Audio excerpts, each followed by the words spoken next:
A suspect handcuffed and taken away, all while chanting slogans, and just moments after two Israeli embassy staffers were gunned down outside the Capitol Jewish Museum, blocks away from the U.S. Capitol building. He just ran up. It was terrible. The two victims, who were attending an event at the museum, were killed just outside. Shot, we're told, at close range before the suspected gunman was later taken into custody by security workers inside the museum. He put his hands up, he grabbed a red keffiyeh out of his pocket and started the Free Palestine chants. You know, there's only one solution, Intifada revolution. The police say the suspect, 30-year-old Elias Rodriguez of Chicago, appeared to be acting alone. But this comes as Israel has launched new attacks inside Gaza, and it follows a slew of anti-Israel protests here in the U.S. The victims have been identified by the Israeli embassy as Sarah Milgram and Yaron Lashinsky. It's a young couple about to be engaged. The young man purchased a ring this week with the intention of proposing to his girlfriend next week in Jerusalem. The man believed to be responsible, again, is in custody. Israeli Prime Minister Benjamin Netanyahu, meantime, says he is stepping up security at Israeli missions around the world in response to this attack. A suspect. Good morning, Owasso. This is Chad with Owasso Live, and this is the Morning Loop. Yeah, it seems that left-wingers are going crazy again, deciding that it's okay to kill people for political reasons. This guy was a fan of Luigi Mangione, and he's doing his version of it now. So, as you can see, left wing is more prone to violence than the right wing is, just like we've been talking about this whole time. The left is a cult, and there's people on the left celebrating this already. And of course, the pro-Palestinian protesters are all celebrating this. But in reality, all they've done is this kid's done more harm for the Palestinian cause than good. Killing people in America for what's going on in Palestine is not going to help the cause, like, whatsoever, especially two people that just happened to work for the embassy here. These were Americans. They weren't Israelis. It's absolutely insane. And these people just think that everything's okay, that they can just do this stuff. The left has allowed this. Like, their violent rhetoric has allowed for this. They're allowing these crazy people to do this. They tell everyone to rise up, revolt, fight back against the powers. That is what is causing all of this to happen right now. And the left just keeps doing what they're doing. But we've got an article right here about it from the New York Post. What we know about Elijah Rodriguez, terror suspect accused of killing two Israeli ambassador staffers in D.C. Jewish Museum shooting. The suspect, terrorist, busted for fatally shooting two embassy staffers, has ties to radical left-wing groups that spearheaded Black Lives Matter protests and fiercely advocated on behalf of Palestinians. Elijah Rodriguez, 31, allegedly confessed to gunning down the couple outside the Capitol of the Jewish Museum in Washington, D.C. late Wednesday when he was heard chanting, Free, Free Palestine, cops said, as investigators probed the motive behind the horrific anti-Semitic bloodshed. Details were beginning to emerge about the anti-Israeli agitator.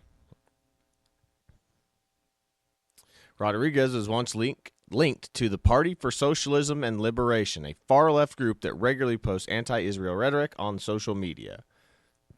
In the genocide, Israel out of Gaza now, the group posted Wednesday, just hours before the D.C. shooting. The group confirmed Rodriguez's membership in the wake of the shooting as it distanced itself from violence. Yeah, but that's the problem, is the left always yells slogans about revolution, fight back, fight the power, silence is violence, all this stuff. And then when actual violence happens, like, oh, we're innocent of this. It's like, no, you don't give the right. Donald Trump giving a speech was enough to, confirm January 6th, right? Why isn't the left wing's version of violent rhetoric, what's that lady? Ugh, I forget her name, but the one that's like, if they get a crowd, get in their face.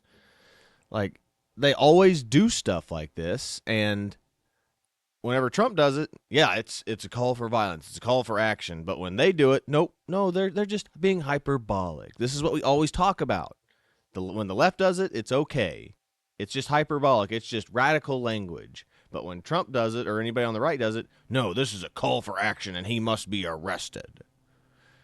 We reject any we rejected any attempt to associate with the PSL with the D.C. shooting. Elijah Rodriguez is not a member of PSL, the group said in an X post earlier on Thursday. He had a brief association with one branch of PSL that ended in 2017. We know of no contact with him in over 7 years. We have nothing to do with this shooting. We don't support it. In a since-deleted article in the group's Liberation News outlet, Rodriguez was described as a member who had participated in the 2017 Black Lives Matter protest outside the home of then Chicago Mayor Raheem Emanuel. The protest was held on the anniversary of the death of a 17-year-old teen, Laquan McDaniels, who was gunned down by a Chicago cop. Rodriguez railed against the Amazon during the protest, accusing the company of not sharing its wealth with black residents. Amazon's whitening of Seattle is a structurally racist and direct danger to all workers who live in that city, he was once quoted saying. So do we in Chicago and all across the country want a nation of cities dominated and occupied by massive corporations where only rich and white can live, and vast majority of us must live on the edge of the cities and societies living in deeper and deeper in poverty? He previously worked as an oral history researcher at the History Makers, a nonprofit that documents African American history. In his LinkedIn shows. His bio on the site, which was deleted after the shooting, noted that he holds a bachelor's degree in English from the University of Illinois at Chicago. Prior to joining the History Makers in 2023, he worked as a content writer for a commercial and non-commercial firms in technology space, both national and regional based. The bio post stated. He enjoys reading and writing fiction, live music, film, and exploring new places. At the time of the shooting, Rodriguez was employed at the American Osteopath Information Association, a non-profit trade association that focused on advancing IT in the osteopathic medicine. We were shocked and saddened to learn that the AOIA employee has been arrested and a suspect in a horrific crime. Teresa Hobaka, president of the AOIA, said in a statement. Both the AOIA and the AOIA stand ready to cooperate. The AOIA and the AOA stand ready to cooperate, and investigation is in any way that we can. The physicians organization dedicated to protecting health and the sanctity of human life. We believe in the rights of all persons to live safely without fear and violence. Yep. I'd be less concerned about those organizations than I would be the radical groups that he was a part of. And of course, he was an English teacher. He was an English major. Said it's always the ones that go get their teaching. It's like they're activists. Anyone that has gets a teaching degree or a degree that you can only go teach to make money off of is always a radical activist. Every single time. There's never any doubt about that. But yeah, it's absolutely crazy. It's absolutely crazy. And this guy, clearly an American, Hispanic American descent with the name Rodriguez, clearly. And he's a part of all of these organizations that you'd expect to be extremely far left. Black Lives Matter.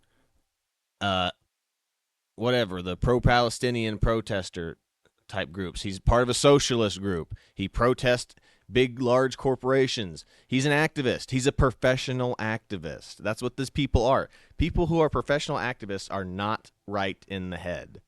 Means that all you want to do is tear stuff down. You don't want to build stuff up and create. And this guy is a weirdo trying to just emulate Luigi Mangione. That's all these people are. And the left is celebrating this kid for it. It's absolutely disgusting. But I have more to pull up on this. We have Ilhan Omar completely dodging the question, and she is completely anti-Israel. So let's check out what Ilhan Omar had to say about this little incident that happened.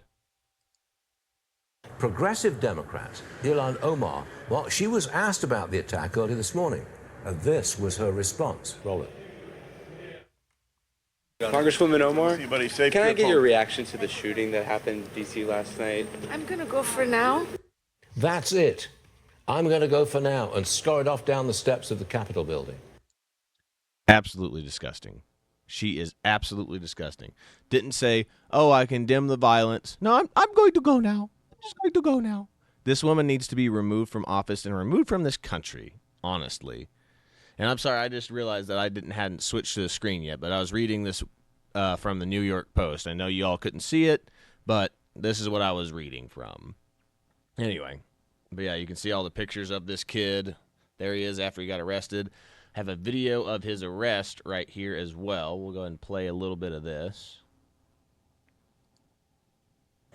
No.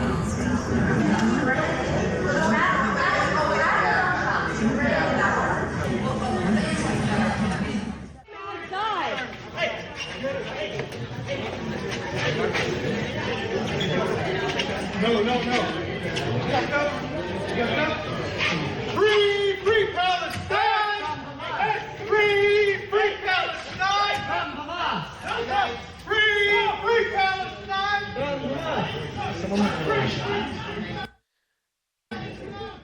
Yeah. This guy's crazy. This guy is crazy.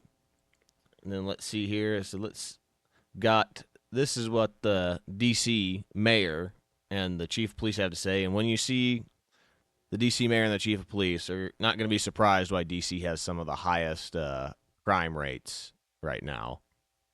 Only 9:08 p.m. tonight, we received multiple calls for a shooting in the area of 3rd Street and F Street Northwest. Officers located one adult male and one adult female unconscious and not breathing at the scene. The suspect chanted, "Free, free Palestine," while in custody. The suspect has been tentatively identified as 30-year-old Elias Rodriguez of Chicago, Illinois. We will not tolerate this violence or hate in our city. We will not tolerate any acts of terrorism, and we're going to stand together as a community in the coming days and weeks to send the clear message that we will not tolerate anti-Semitism. At approximately 9. So that's the chief of police of Washington, D.C., and that was the mayor of Washington, D.C. And we're wondering why we're seeing crime rates skyrocket.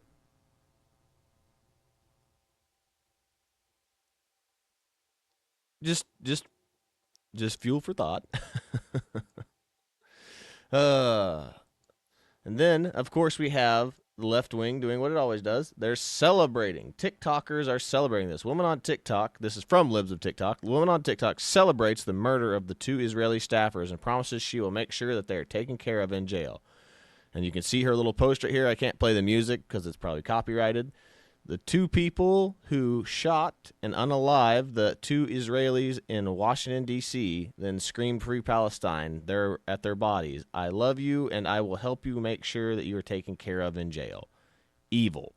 The left is celebrating this. These are the protesters and people that are celebrating this type of thing. They're evil.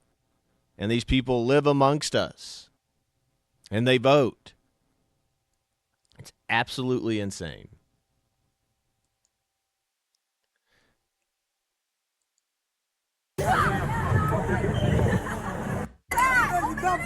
Fuck you!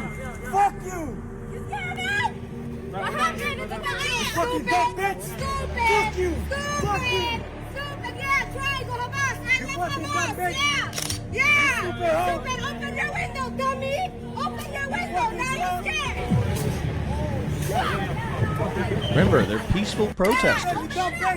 Fuck you. These are peaceful protesters. They just want to help the people of Palestine. Yeah, and like all those videos that we showed of those kids putting on plays of killing Americans and Israelis, it's absolutely sickening. This is sickening stuff, and then people pretend like, oh, they just want to be peaceful. Like, no, they don't. They're spitting on this lady's car. They're sick individuals, and we're just importing these people. Like, if they are pro Hamas, they need to be immediately removed from the country. Hamas is a terrorist organization. They just said straight up that they're pro Hamas right there. That's a terrorist organization. I don't know how many times we have to go over this. Like, this is evil stuff. It's one thing to feel bad for the Palestinian people after getting like bombed and attacked by Israel. It's a completely another thing to be like, no, we're pro Hamas. That's evil and sickening, and they should be. These people should immediately be kicked out of our country. And this is basically what Ilhan Omar and the rest of the Democratic Party do. Like, just change this over to Palestinian protesters instead of the African, leaders that are like, kill the white farmers, kill the Boers. It's like, what genocide? I can't see it. Then Trump takes off their glasses and they blind themselves so that way they don't see what's going on. That's basically what's going on with this and with all the calls for violence in the South Africa right now. That is absolutely true. This meme is perfect. And Democrats just constantly do the wrong thing every single time. It's sickening. And I don't understand. Again, I always ask, how can you be a member of the Democratic Party with stuff like this happening? They support it. They at least have a rhetoric in this whole type of system that they have, that they allow this type of things to go on. It's sickening, and there's a point where you're culpable in it. There does come a point. It's like the people of Palestine elected Hamas. They're partially culpable in what's going on right now with the bombings and the attacks that Israel's doing on them. That's absolutely true. If you voted, especially if they voted for it, and they're like, well, they haven't had an election since his, yeah, great, but most of it's like still like 50% plus of the population still supports the Hamas's actions. That's culpability. If you think what they're doing is good, you're part of the problem. But anyway, that's really all I've got for today. I've got a little video here that I'm going to play us out with. The show was sent to me by one of our viewers, Pam, again. And it's an Iranian woman talking about what will happen if you allow Islam to become dominant in your culture. So you need to fight back. But that is really, I think, all I've got for today. This is Chad with Owasso Live. This was The Morning Loop. Be sure to like, share, and subscribe so you too can stay in the loop. But that's really all I've got for today. So I will catch you all in the next one. And God bless you, and I'll see you later, everybody. Followers for saying this, but it needs to be said. I have seen other creators from other cultures even come out and say this, but me being Iranian and living under Islamic rule, saying this, I get attacked, but I'm going to say it, so let's go. I'm going to say this, and I'm going to say this once. What we are seeing as far as radical Islamists in the UK, Canada, and the USA is something that will not stop. Why? Because some of us were actually raised under that regime. We know what their ideology is. We know what their tactics are. We know how they like to just postpone things and negotiate things around. The end result is to completely make this entire world rule under Islam. No government, just religious law. And do you know what the religious law of Sharia law is? you completely convert to Islam. And if you don't completely convert to Islam, they have a right to unalive you, or they can keep you as a slave and do what they want. Yes, that's literally what they have tried to brainwash us with, and some of us are a little bit smarter than to fall for that idiocracy. So wake up, America, wake up, Canada, wake up, UK, because this is just the beginning, and if you don't put a stop to this, more innocent people are going to lose their lives trying to put a stop to it in place of the government. I may lose. A lot of people know you got